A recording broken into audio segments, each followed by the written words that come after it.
here.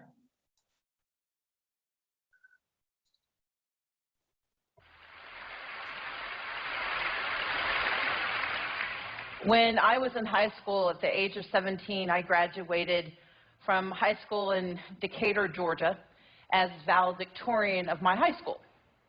Very proud of myself. I was from a low-income community. I'd grown up in Mississippi. We'd moved from Mississippi to Georgia so my parents could pursue their degrees as United Methodist ministers. We were poor, but they didn't think we were poor enough, so they were going for permanent poverty.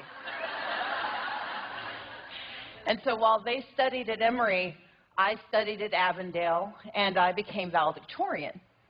Well, one of the joys of being valedictorian in the state of Georgia is that you get invited to meet the governor of Georgia.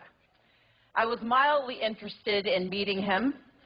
That was kind of cool.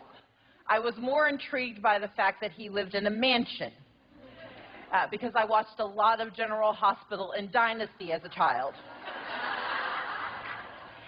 And so I got up that morning ready to go to visit the governor. My mom and my dad, who were also invited, got up and we went outside.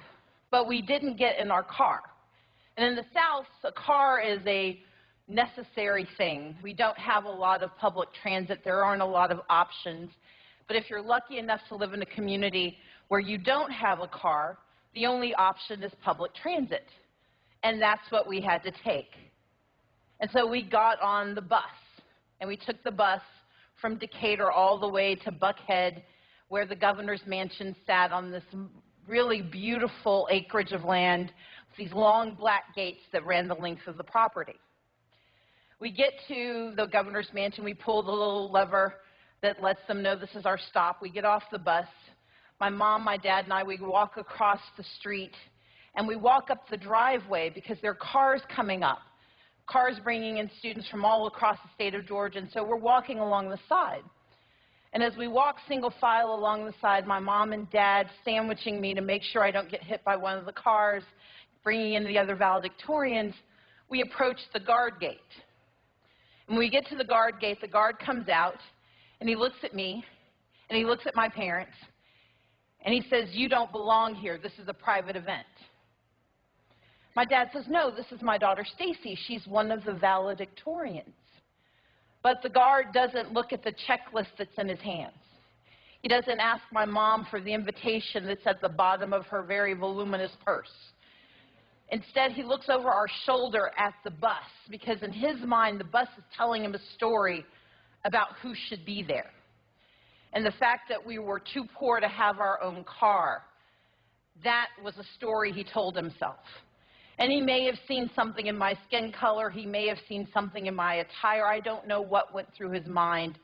But his conclusion was to look at me again and with a look of disdain say, "I told you this is a private event. You don't belong here." Now, my parents were studying to become United Methodist ministers, but they were not pastors yet. And so they proceeded to engage this gentleman in a very robust discussion of his decision-making skills. My father may have mentioned that he was going to spend eternity in a very fiery place if he didn't find my name on that checklist. And indeed, the man checked the checklist eventually, and he found my name, and he let us inside. But I don't remember meeting the governor of Georgia. I don't recall meeting my fellow valedictorians from 180 school districts. The only clear memory I have of that day was a man standing in front of the most powerful place in Georgia, looking at me and telling me I don't belong. And so I decided 20-some-odd years later to be the person who got to open the gates.